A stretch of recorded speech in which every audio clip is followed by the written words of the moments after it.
Good morning, everyone, and good evening for those of you who are in China. Welcome to our Panda program project presentation.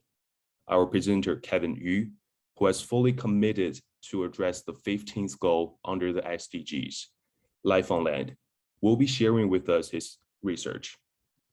Please keep yourself muted so it won't disrupt his presentation. Thank you. Kevin, all yours. Hello, everyone. My name is Kevin, and today I'm going to talk about the endangerment of giant pandas, a program that I made to help preserve giant pandas and future steps that I may take to improve my project. First, let me introduce to you Sustainable Development Goal number 15, which is called Life on Land. The part of Sustainable Development Goal number 15 that's relevant to endangered animals is called halting biodiversity loss, as endangered animals are likely to die out if no extra measures are taken to preserve them. One of these endangered animals is the giant panda, a global symbol of species endangerment. Due to conservation efforts, mainly attempts to recreate and repopulate bamboo, wild panda numbers have increased from only around 1,000 in the 1980s to around 18,000 in the summer of 2021, based on National Geographic. This is because bamboo makes up of 99% of their diet, without which pandas are likely to starve. Despite their status as no longer facing the possibility of extinction and their relative lack of natural predators, pandas are still at risk from severe threats from humans, such as widespread deforestation and habitat fragmentation, which restricts pandas in the wild to less than 1% of their historic range. Therefore, I made a project that I hope to improve upon to really help with the panda preservation effort and to ensure that pandas are preserved. Now I will talk a bit about my project, which is a program that allows the user to detect bamboo as well as bamboo shoots in an image so that it can be used to help preserve pandas in a variety of ways. By processing a wide range of images within an area, it can determine the suitability of the environment for pandas by keeping track of the bamboo population.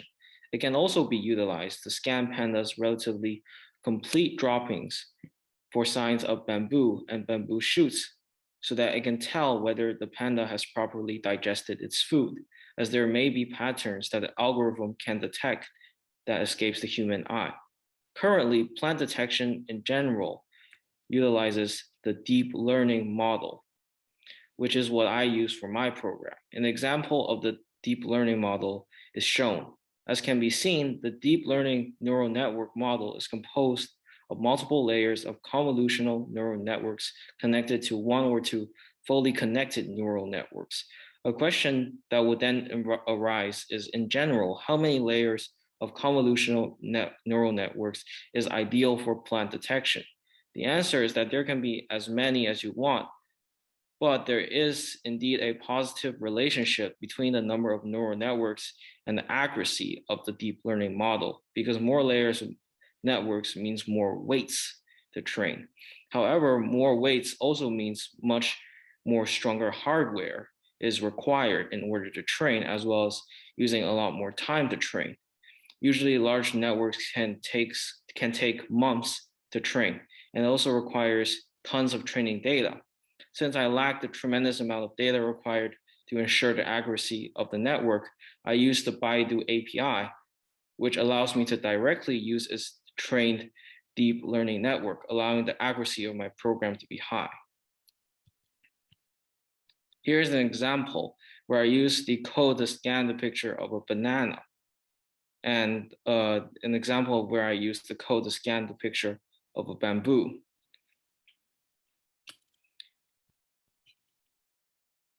So now I will explain each specific section of the code as simple as possible so that everyone can understand. So the first section, so after importing all the necessary packages and resources, which is common for all programs, we need to create several functions to allow the program to detect the bamboo. The first function that is defined, getFileContent, allows the program to access the image that is to be scanned so that the program can scan the image and have its content stored in the form of each RGB of each pixel. To this end, we set the location of the image, also known as file path, to FP. Then we simply ask the program to obtain the information of the image stored at FP, which is why we use fp.read to scan the image at FP. Then after the image is scanned, the information of the image, which is the RGB of each pixels, is returned as the output of the image. Then the next function that needs to be defined utilizes the actual neural network, deep learning network that can take in the information of the image in terms of pixels and RGB to then output whether or not bamboo or bamboo shoots is contained within the image. To do this, we create a function called PlantDetect, and we give it a parameter of the precise information of the image that is the target for detecting bamboo. Within the function, we use the plant detection API provided by Baidu to undergo the object detection process. The next function combines the previous two functions in order to gain the necessary information to determine whether the plant can be eaten by giant pandas. Due to this reason, I call it eat. The function first utilizes the previously defined getFileContent function to return each pixel and pixel RGB of the image, which the plant detection function from Baidu's API that uses to output the name of the type of plant that's detected within the image. If the name of the plant category contains bamboo, such as bamboo or bamboo shoots, which pandas eat, the function returns true, and if the name of the plant category does not contain bamboo, the function returns false. Therefore, these three functions by themselves can be used to determine whether the plant within the image can be eaten by giant pandas, which would be enough if the objective is simply to store the data and use it immediately for analysis. However, even though the three functions can now identify whether a plant can be eaten by pandas or not, we cannot see. There's no visual representation. To get rid of this problem, I created a function that will visually display whether the plant within the image is edible by pandas, represented by is bamboo and not bamboo, respectively. The function also decides the location of where these two captions would be shown on the image. If that happens, as well as the font and colors of the letters of the caption. The final function is able to tie everything together to scan the input of an image and output, both the image and the caption of whether the image is or isn't bamboo shoots. The function works by first displaying the pre-object detection image. Then the function is able to eat the image it's detecting, which returns the type of plant contained within the image. The function then decides whether the plant type of the plant within the image is bamboo using an if statement. If the plant belongs to the bamboo class, the function outputs using the show function is bamboo. And if the plant does not belong to the bamboo class, the function then outputs using the show function not bamboo. Earlier, I talked about the plant detect function, which utilizes Baidu's fully trained neural network to undergo object detection, which can take in the information of the image in terms of pixels and RGB to then output whether or not bamboo is actually contained within the image. Now I'll go more in depth regarding how this process actually works. The object detection process utilizes two neural networks, the fully connected neural network and the convolutional neural network. I'll first talk about the fully connected neural network. The reason why a fully connected neural network is called a fully connected neural network is because you can see that within the image used to demonstrate the fully connected neural network, all elements in consecutive layers are connected to each other. First, we start with the input layer, which is shown in the picture to the right. The elements within this layer represents the desired image expressed as a list of pixels. Since each pixel of an image has 3 values, one for each component of RGB, the amount of input elements required for an image is 3 times the size of the image. Then we have the lines connecting each element of the input layer to each element of hidden layer 1. These lines represent an unknown weight, which basically means that the values of all elements of the input layer will be multiplied by the lines that represents the weights, which are also numbers that connects each element of the input layer to each element of the hidden layer 1. The entire process of training a neural network is in fact simply an attempt to find the most desirable value of each weight that results in the most accurate object detection results, which can be measured by comparing the object detection results of a certain weight value to the actual solution. Determining the weights can be thought of as a linear equation, y equals ax plus b, where essentially x is the value of the input layer element, y is the value of each element of the hidden layer, and the best value of a, the weight, is essentially what we're trying to find through training a network. After the weights, we have the hidden layers, which is at the other end of the weights. The hidden layer that is consecutive to the input layer is known as the first hidden layer. Each element of the hidden layer is equal to each of the elements in the input layers that are connected through a weight, multiplied by said weight and added together, then put into an activation function. Since all elements of the input layer are connected to every element of the hidden layers through a weight, the value put into the activation function can be defined as Vx equals input 1 times weight 1 plus input 2 times weight 2, all the way to input in to weight in, where the input represents each element of the input layer and weight represents the weight connecting that element to an element of the hidden layer.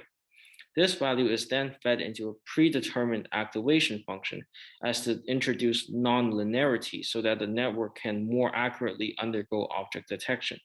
There can be an infinite number of hidden layers as well as an infinite number of elements within each of the hidden layers. Another hidden layer simply means the values of the previous hidden layer are multiplied by weights and added together again, creating the elements of the new hidden layer. As of right now, computer scientists have still yet to establish any precise relationship between the number of hidden layers and the object detection results, nor any precise relationship between the number of elements within each hidden layer and the object detection result. However, the general pattern is that more layers and more elements tend to mean more accuracy, but it doesn't mean that we should just add an infinite number of layers and elements, because it is important to try and minimize unnecessary elements and layers, as it would mean more weights and thus calculations, which would slow down the object detection process. This quantity is usually determined through programmers' experience and trial and error. The number of hidden layers is what we refer to when saying how many layers of fully connected neural networks there are. Finally, we have the output layer, which is connected by weights to the hidden layer. What should be noted is that the function that models the relationship between the weight and the element of the last hidden layer to create the element of the output layer is also unlinear, which is another activation function. The specific format and type of function is also determined beforehand based on experience correlated with the purpose of the network. Like the weights of the hidden layer, the optimal value of unknown variable A, the weight connected to the hidden layer, can be found through testing. Unlike the hidden layer, the number of elements within the output layer must be the same as the number of categories that are detected, as the output of the output layer is the probability of the image belonging to a possible category. Also, the activation function of the output layer tends to be much different than the hidden layer, as it needs to convert the numerical values into a probability from 0 to 1, using usually the sigmoid, softmax, or some other method. After the probability of each category is found, the program simply chooses the category with the highest probability as the category of the plant within the image. However, a limitation for fully connected neural networks is that the size of the input must be constant. Therefore, images of only the same size can be used for the same neural network. Here's a model of a standard convolutional neural network. The blue grids within the diagram are known as feature maps, and the number of feature maps within each layer of the convolutional neural network is referred to as the channel. It can be seen how the initial input within the convolutional neural network becomes a feature map, and the feature map becomes smaller and smaller until it eventually becomes flattened or concatenated, which allows it to be used as input for a fully connected neural network, while the channel within each layer gradually increases. Convolutional neural networks are similar yet different than a fully connected neural network. In a convolutional neural network, weights aren't assigned simply just by connecting every input element with every element of a hidden layer through weights, but are instead assigned through the use of kernels. A kernel is a square grid with a weight attached to each one times one square of the grid.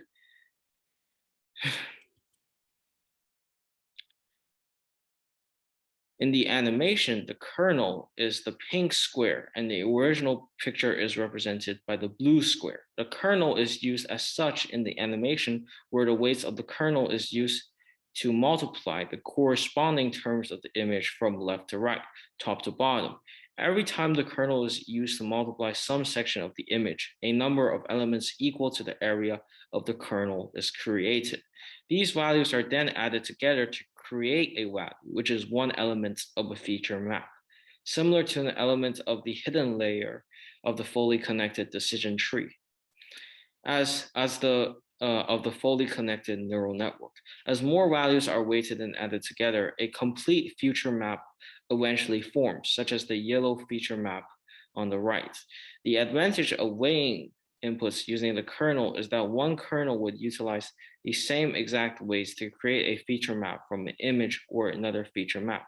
This means that the amount of weights is limited. Such a method requires a lot less calculation than the standard fully connected network, as there are now many calculations that do not need to be repeated. Each feature map represents an attribute or special feature of the image. As you can see, the kernel copies a specific area grid of the input feature map and creates an output feature map.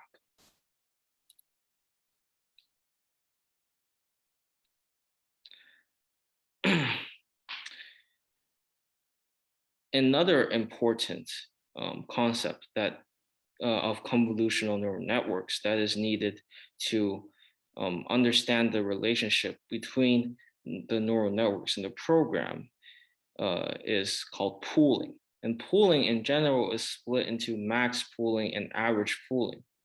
It splits a feature map post-kerneling into quadrants. Then, if its max pooling replaces the entire quadrant with only the maximum value of the quadrant, and if its average pooling replaces the entire quadrant with only the average value of the quadrant. The purpose of pooling is to decrease the size of the feature map while maintaining its attributes so that less calculations are required for the neural network, which makes everything faster in general. The second purpose of pooling is to be representative of a specific attribute of the image, by either being the largest and most prominent aspect of the image in that area, or the general value of the image in the area that it's pooling. After many rounds of kerneling and pooling, the elements are flattened and concatenated into a list of data which is representative of the attributes of the image. This list of data is then fed into the fully connected neural network. The kernel size's only restriction is that it has to be smaller than the feature map it's assigning weights to. Only by feeding the data into the fully connected neural network can the photos category be returned, as the convolutional neural network itself cannot generate possibilities, unlike the probabilities, unlike the fully connected neural network. This is a rough description of how object detection within the program works. Throughout this presentation, I hope I was able to provide a basic understanding of my goal of preserving giant pandas, which is part of SDG 15, how the program can help with the preservation of pandas, and how the neural network is used within the program. Thank you very much.